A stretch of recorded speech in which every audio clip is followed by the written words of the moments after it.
One thing I've seen sometimes is lawyers will get it all set up legally, but won't take into account the investments themselves.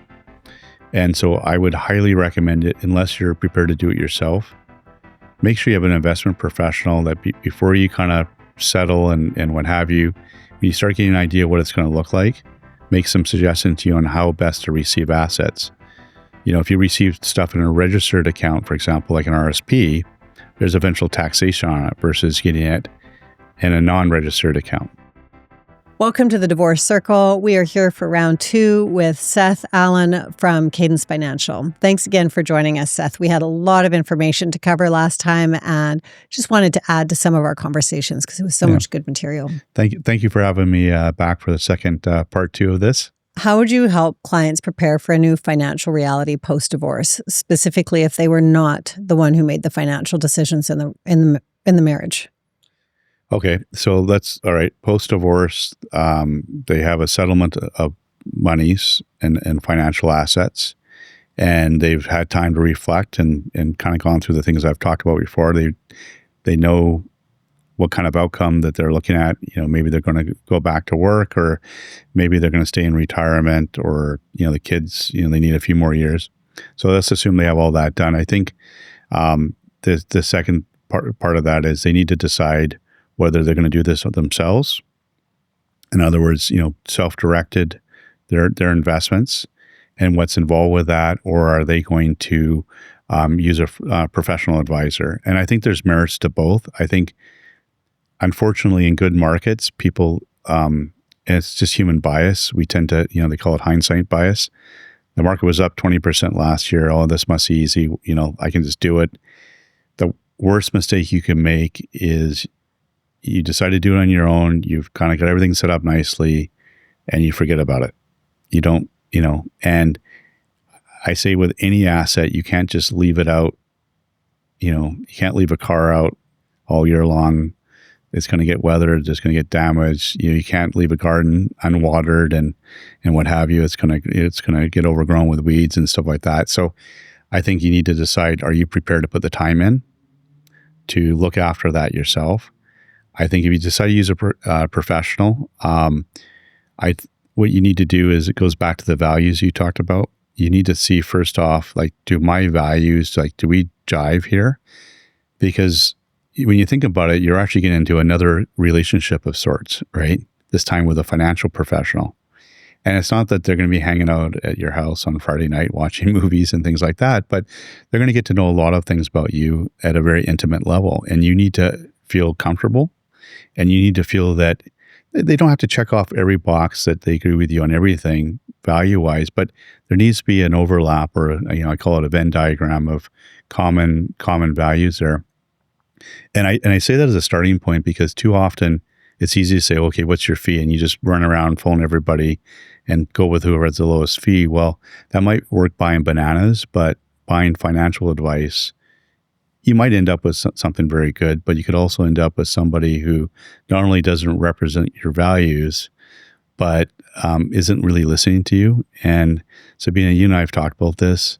Unfortunately, it still happens. Women have a tough time dealing with financial professionals. They still get talked down to. They still get over-talked. They don't get listened to what they want.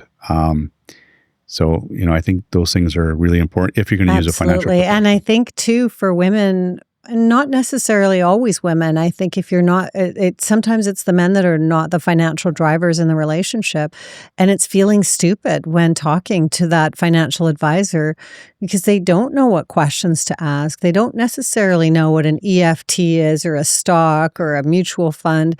They don't know the terminology to know what's best for themselves. They know what they need maybe 10, 20 years from now to retire, or maybe they don't even know that. So I think sometimes talking to a professional can be intimidating, and finding the right professional who's not going to make you feel intimidated, but make you feel like they've got your back. Really, you can't put a price on that. And knowing that the fees ultimately are going to be covered by the growth in your portfolio. I actually can't say that I know what my financial advisor charges. I just know how much my portfolio has grown. So I'm quite happy. You'd make the regulators pass out because they've been trying forever in the day to help people understand what the fees are. No, look. The fees are worth it. That's what I can tell you, because if you're dealing with a qualified professional and you're seeing, results in your portfolio, that's ultimately what it comes down to, and somebody who can speak your language. Which goes back to, we talked about earlier in the conversation, outcomes, right? If you're highly focused on the outcome, and so is your financial professional, yes, fees matter, but what matters more, are you getting the outcomes that you want, right? And you're doing it in a way that fits with your values. And so, this is where, again, this is just my own observations over 27 years in this business.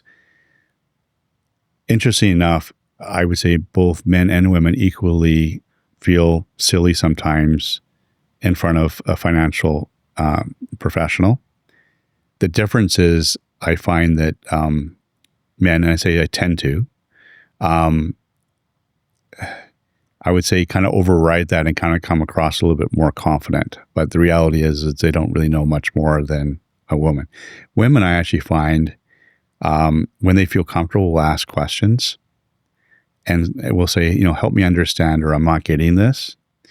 And it's at those kind of points where you will know very quickly if you're with the right investment professional, if he or she just talks over you or dismisses it, versus taking the time to maybe restate, rather than use the word EFT, explain it in a different way, or an RRSP or TFSA or a bond or an equity or, FX spread. Like there's so many, like we're wonderful at coming up with terminology that just confounds people.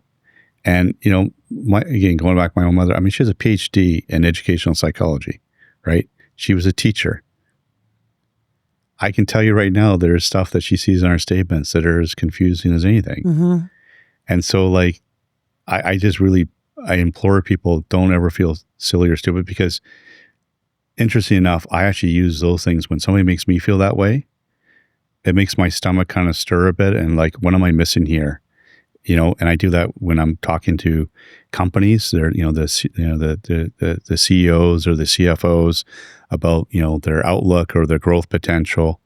I've had people, I've had a specific person, that, try to draw me, you don't understand the big picture in front of everybody, and started laughing, making me feel like a fool. And I just kind of chuckled to myself, and I'm like, yeah, that's going to be a problem down the road. And I won't say which one it was, but it's one of the larger recent frauds in Canadian financial markets. Mm-hmm. And it turns out, what they were doing was not so good stuff. And I'm not saying that just because somebody overtalks you or makes you feel silly, they're doing something wrong. It's just, you want somebody who's highly focused on your outcome. Yeah. Right. That is the most important and only thing that you should be kind of measuring success over, right? Absolutely. They have to care about the end user, right? Yeah. What's your advice about RRSPs and trust accounts when it comes to divorce? So, again, I don't mean to repeat some of what I've said before, but I think it comes down to, is it a collaborative or acrimonious divorce? So there are some spouses that do a really good job co-parenting post-separation or divorce. And they can then strategize on how, who does it make sense to hold the RSP in? Is it both our names for our children, or is it in one of us? And that comes down to some tax, if one's in a really high tax bracket and there's some concern the child may not go to school, there's some tax issues potentially down the road. And trust accounts, again, those are informal trusts. They can get a little bit complicated, particularly when it comes to handing that asset over, which you have to at 19.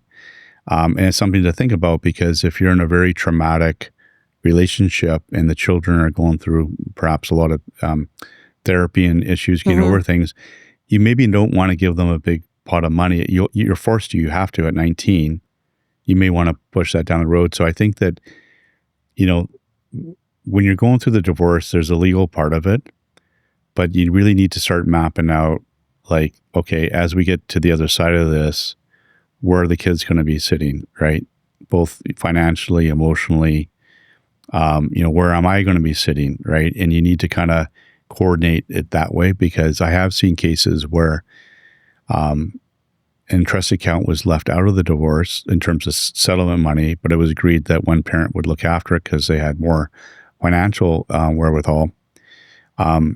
It turned out it wasn't that great of an idea, because essentially when one of the children turned of age, they had to turn it over, and it quickly disappeared.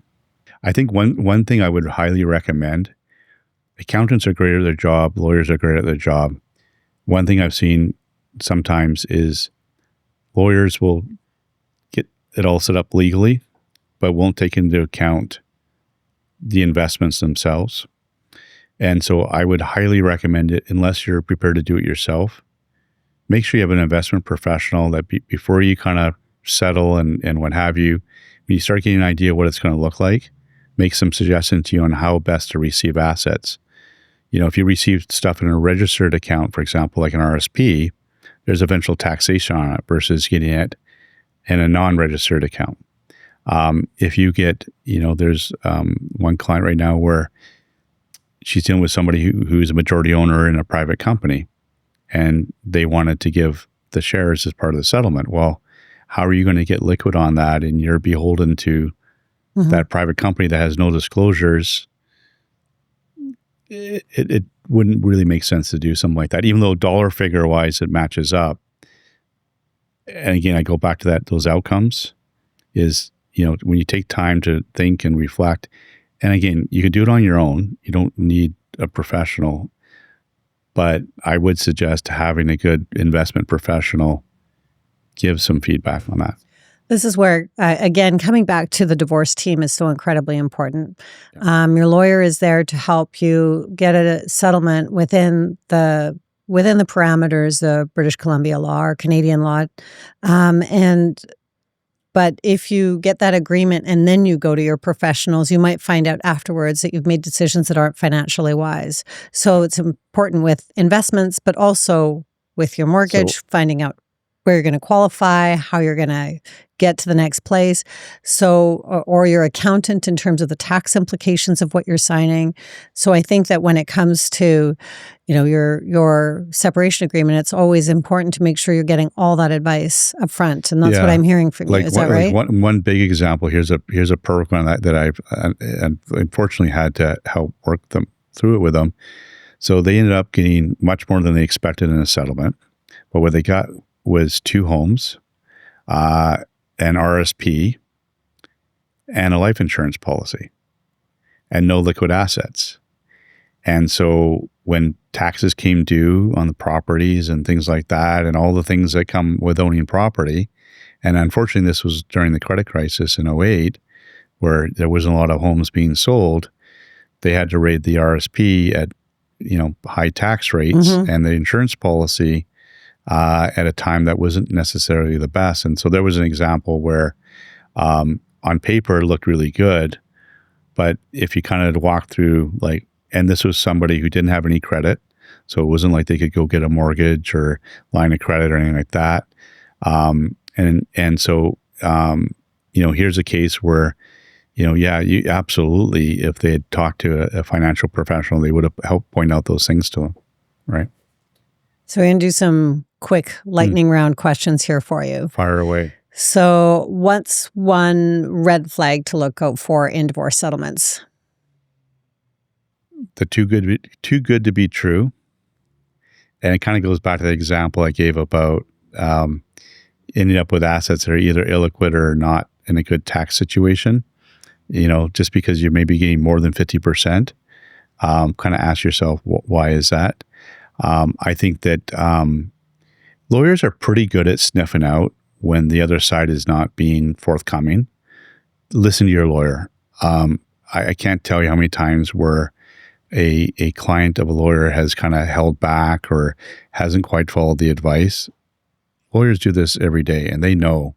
And they also know the other side who's been representing them legally.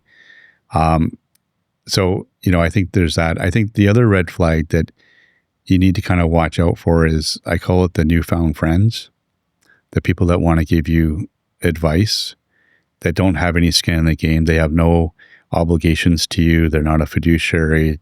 They're not responsible for your outcome, that kind of weigh in. And sometimes it could be somebody who maybe has motives to get you into, I don't know, some investments they think are good, or they have other motives that maybe aren't in your best interest. So what's the best first move with your money after divorce? do nothing. Oh, I wasn't expecting that answer. I like that. Do nothing. Do nothing. Reflect.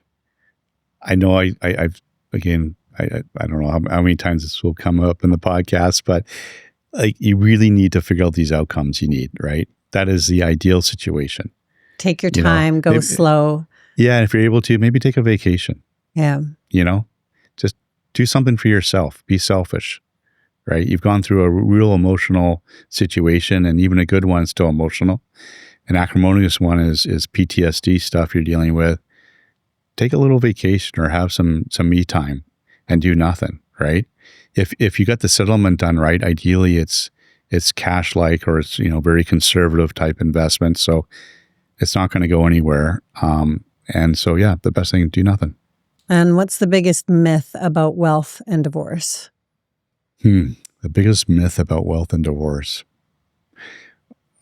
I think it's a combination. The one that has to give up the bigger amount feels they can never make it back again. And what am I going to do? And, I worked so hard and got to start over. You know what? That's life, right? It's understanding what we can control and what we can't. And what we can't control, we need to accept it and we need to move forward, right? I think the flip end of it is, somebody who thinks somehow this is going to be a really easy process and you're going to end up with a bunch of money and you're going to be living your life that you've wanted to live, and, you weren't able to under the marriage. And just realize that these things do, even ones that are collaborative, I mean, it takes a year plus. Yeah. Right. So it's never quick and easy. Absolutely not. Right. And so I think you just need to, this myth that, oh yeah, we're all going to work together. They said that, their accountant's on board for this. Trust me. And they're listing the house and going and shopping for new houses before they have anything sorted out. Yeah. And so to think that it's going to be over quickly, you need to realize if it's collaborative, you're probably a year to 2 years. If it's acrimonious, 2 to 5 years. And if it's more extreme, it could obviously be longer. But I just think you need to, the sooner you get that over that myth that this is going to be quick and easy, the better you're going to be thinking about post-divorce, how you're going to ultimately invest your money and rebuild your wealth or build additional wealth. Yeah. Right. Thanks so much, Seth, for joining us. I hope that everybody got something from this conversation. And if you want to reach out to Seth, his contact information is available. Thanks again, Seth, for joining us. And thank you very much for having me, Sabina. I appreciate having the opportunity to talk with you and your viewers. My pleasure. Thank you.